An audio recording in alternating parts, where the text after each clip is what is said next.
Biodata Tiara Marlin, penyanyi dangdut yang dituding pansos dukung Mayang, adik Vanessa Angel. Kisruh keluarga Vanessa Angel dan Bibi Ardiansyah ikut menyeret nama Tiara Marlin. Wanita yang berprofesi sebagai penyanyi dangdut tersebut mendukung adik Vanessa Angel yakni Mayang dan Cika yang tengah merilis lagu. Padahal mereka kini banyak dicibir karena seperti tak tahu keadaan masih berduka meninggalnya Vanessa Angel. Lewat sosial medianya, Tiara Marlin menyatakan dukungan terhadap Dodi Sudrajat atas langkahnya. Tentu saja hal ini menuai reaksi tegas dari warganet yang selama ini mencibir Dodi Sudrajat dan anak-anaknya. Tiara Marlin dianggap pansos atas kehebohan perseteruan dua keluarga mendiang Vanessa dan Bibi. Siapa sebenarnya sosok Tiara Marlin ini? Berikut profil biodata lengkap dari penyanyi dangdut Tiara Marlin.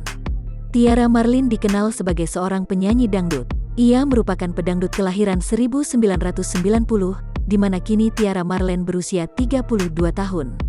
Ia kerap kali muncul dalam beberapa pemberitaan menanggapi kasus-kasus heboh di dunia entertainment.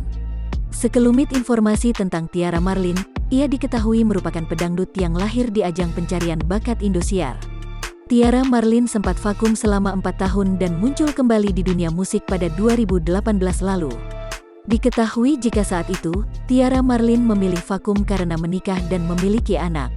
Di tengah maraknya dangdut dengan campuran musik house, Tiara Marlin justru ingin mengembalikan dangdut ke masa klasik. Tiara Marlin pernah merasakan hidup susah ketika dirinya masih kecil. Ia dibesarkan oleh sosok ibunda yang bekerja sebagai tenaga kerja wanita. Selain itu, Tiara Marlin juga diketahui sempat berhenti sekolah selama 2 tahun. Lalu ia pun melanjutkan pendidikan di pesantren. Jangan lupa subscribe, share, komen, dan like ya!